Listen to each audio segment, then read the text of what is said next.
आज के दैनिक भास्कर में कांग्रेस सांसद शशि थरूर का एक लेख है।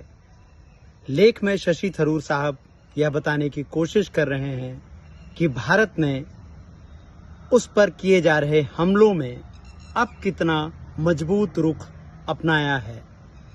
भारत पाकिस्तान के बीच तनाव के दौरान जिस तरह से विरोधाभासी बातें हमारे सामने आईं, जिस तरह से सैन्य विशेषज्ञों ने इस पूरी कार्रवाई में कमियां बताईं, जिस तरह से सरकार ने गोदी मीडिया को एक ऐसा काम करने दिया जिससे पूरी दुनिया में गोदी मीडिया ने भारत की बेइज्जती कराई।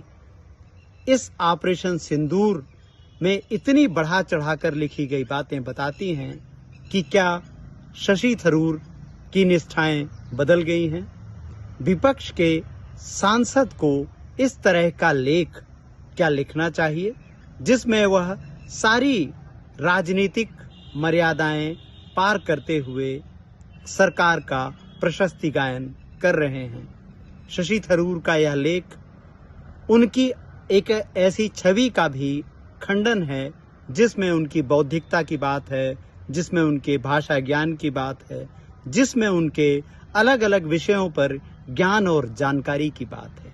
यह लेख लगातार विरोधाभास हमारे सामने लेकर के आता है।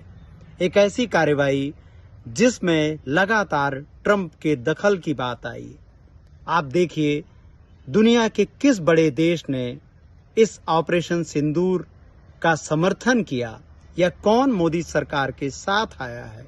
आप देखें, दुनिया के तमाम बड़े देशों से उस तरह की सकारात्मक प्रक्रिया हमारे सामने नहीं आई जैसी कि आनी चाहिए थी। लेकिन शशि थरूर जैसे विपक्ष के नेता जब ऑपरेशन सिंदूर का गुणगान कर रहे हैं तो यह बताता है कि संभवतः कुछ ऐसा है जो अभी घोषित होना बाकी है।